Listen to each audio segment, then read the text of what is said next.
गुरुजी मैं आपसे बस एक ही क्वेश्चन करना चाहती हूँ। मेरे जो पति है ना बहुत नशा करते हैं। क्या खाते हैं? मतलब कि वही दारू जिसे बहुत पीते हैं। कहाँ है?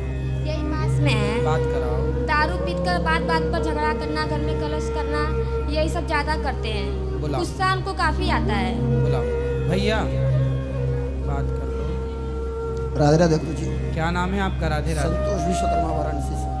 संतोष विश्वकर्मा बनारस से। तो संतोष जी काहे शराब पीते हो? एक्चुअली गुरुजी मुझे तो रोज टाइम मिलता नहीं है, वीक में एक दिन मिलता है। सुबह 9 बजे ड्यूटी पे जाता हूँ, रात को 10 बजे आता हूँ। वीक में एक दिन समय मिलता है। उसके बाद घर पे रहने के लोग परिवार के साथ रहना चाहते हैं, उस पर भी ये मुझे झगड़ा करेंगी। आदमी क्या करेगा बताइए? अच्छा, पत्नी झगड़ा करती है, छोटी छोटी बातों पे झगड़ा करना चालू कर देंगे। तो आप शराब पी के आओगे तो पत्नी झगड़ा नहीं करेगी कि क्यों पी आए हो? झगड़ा भी क्या? रुक जा, माइक देने दो। वो पत्नी यही तो बोलती होगी शराब पी के क्यों आए हो। अब ये झगड़ा, ये पत्नी आपका भला चाहती है कि बुरा चाहती है? उत्तर दो। चाहती तो भला है, लेकिन तो फिर काहे? उसका भी तो तरीका होता है ना, नॉर्मली से आराम से भी बोल सकती हैं। तो आराम से बोल, सुन, आराम से बोल दो कि अब शराब मत पीना। बोल दो, बोल दो। आने से पहले ही मैंने इनको बोल चुका है कि शराब नहीं पीऊंगा। तो अब नहीं पियोगे ना? आने से पहले ही बोल दिया था मैंने इनको। चलो अच्छा, अब नहीं पियेंगे तो आप बहुत अच्छे हैं। तो अब पक्का वादा कर लें, हम आपसे पक्का विश्वास कर लें कि आप नहीं पियेंगे। जी कर लीजिए, लेकिन इनसे बोलिए झगड़ा न किया करें। नहीं, अब आप झगड़ा मत करना। पिछले 1 सालों से ये मायके में है अपने। हैं? पिछले 1 सालों से ये मायके में है और 1 साल में मुझे एक बार भी फोन नहीं किया इन्होंने। दांत दिखाओ अपने, दांत ऐसे। अच्छा ठीक है। गुटखा तो नहीं खाते? खाते हैं कभी कभी। दांत कुछ काले काले से लगे, इसलिए हमने जूम करके देखा। अब नहीं गुटखा खाना, गुटखा खाना सही है? नहीं, कुछ भी सही है, नशा कोई भी सही नहीं है। हाँ, तो फिर देखो इतने समझदार हो आप, कितना कमा लेते हो रोज का? 3-4 हज़ार रोज का? अच्छा कमाते हो यार, 4,000 रुपये रोज कि महीने में? नहीं, महीने में नहीं, रोज। वाह बढ़िया, इतने अच्छे आदमी हो, फिर अच्छे योग्य बनो, समाज में अपना नाम कमाओ, यश कमाओ। बड़े बड़े इंजीनियर नहीं कमा रहे हैं 4,000 रुपये रोज का? मेरा खुद का गैराज है, मेरे 8 बंदे काम करते हैं। फिर भैया इतने संपन्न हो, इतने बढ़िया हो, तो जो पैसा शराब में खर्च करते हो वो गौरी गोपाल आश्रम में वृद्ध माओं को दे दिया करो, हमारी माताओं का भला होगा। वीक में एक दिन पीता हूँ, उसमें भी इनके झगड़ा करने की वजह से। हैं? हफ्ते में एक दिन पीता हूँ, भी इनकी झगड़ा करने की वजह से। अब नहीं करना बेटा झगड़ा। हैं? पिछले 1 सालों से मायके में है, जब भी इनको फोन चलो बात करो, 1 साल से मायके में क्यों हो? जब शराब पीकर आएंगे गुरुजी तो हम इनसे बोलेंगे ना कि क्यों शराब पीकर आए हैं आप, तो कुछ बोलते ही नहीं है। अपना आएंगे आराम से सो जाएंगे, तो सुबह उठते हैं तो पूछते हैं कि क्यों शराब पिए, काहे पिए। बस शराब के लिए बात होती है।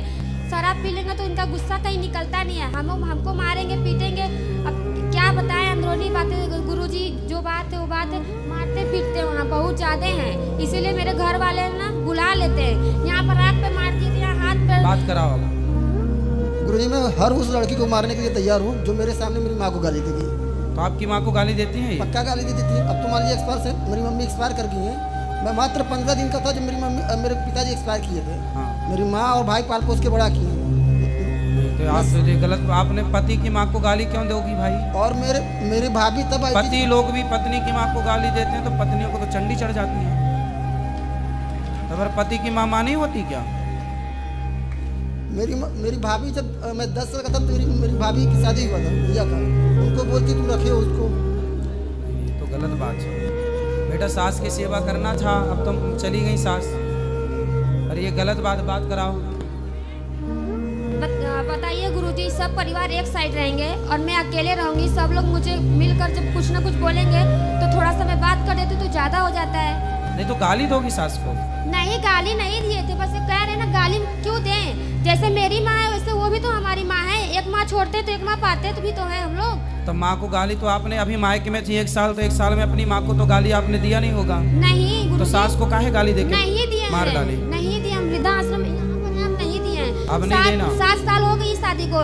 इनसे पूछे कितने साल तक मुझे वहाँ पे रखे। 2 बच्चे मेरे हैं। मेरी मम्मी मुझे हर तरफ से सहायता करती है। इतना पैसा कमाते हैं, एक भी नहीं देते हैं। कैसे बच्चे कहाँ से कैसे देखो, पले? अब इनसे बात कराओ। अभी 2 महीने में मैंने इनके ऊपर 70,000 रुपये खर्च किया है। हैं? बोल रही मुझे पैसे नहीं देते हैं। 2 महीने में 70,000 रुपये खर्चा किया उनको। काय में खर्च कर दिए? इनको मोबाइल, अब वो मंगलसूत्र और खर्चे वगैरह, साड़ी वगैरह दिलाए हो? दिलाए। हाँ तो भाई पत्नी आपकी है तो दिलाना ही ना पड़ेगा। कैसे बोल देंगे पैसा खर्च नहीं करता इनके ऊपर। सुनो देखो, ये बताओ, ये गृहस्थी आपकी है कि किसी और की है? सिर्फ अकेले समझने से नहीं ना होना गुरुजी। बात ठीक कह रहे हो आप, पर मुझे एक प्रश्न का उत्तर दो, ये गृहस्थी आपकी है किसी और जी की? मेरी है। बनेगी तो आपकी और बिगड़ेगी तो मेरे ही। इसलिए बेटा, जो बातें बीत गई अब उन्हें छोड़ो और एक नई जिंदगी को प्रेम से शुरुआत करो। बेटा, आप भी अपने पति परमेश्वर होता है और पति की माँ। आपका पति कौन है आपके लिए? बात कराओ जरा 1 मिनट। आपका पति कौन है आपके लिए? हमारे पति यही हैं। यही तो है, हाँ, पर किस रूप में देखती हो अपने पति को? भगवान के ही रूप में देखते हैं। तो जब पति भगवान है तो पति का भगवान कौन है? पति की भगवान होती है माँ। तो जो आपकी सास है वो आपके पति की भी भगवान है। उसे क्यों गाली देना? इसलिए अब गलतियां दोबारा नहीं। अपने से बड़ों का सम्मान करो, पति की बात मानो। बेटा, तुम भी शराब मत पियो। आपकी गृहस्थी है, बच्चे हैं छोटे, पढ़ाओ लिखाओ, योग्य बनाओ, कुछ समाज में नाम कमाओ, यश कमाओ। लड़ाई झगड़े करने से ना सब कुछ बर्बाद होता, बनता कुछ नहीं है। बड़े बड़े लोग बर्बाद हो गए झगड़े के चक्कर में। जो झगड़ा करेगा वो बर्बाद होगा। किसी को बर्बाद करना है तो झगड़ा करा दो, खत्म हो जाएगा। समझदार लोग झगड़े में नहीं उलझते। आपको भी झगड़े में नहीं उलझना चाहिए, बहुत समझदार हो और शराब नहीं पीना चाहिए, ठीक है?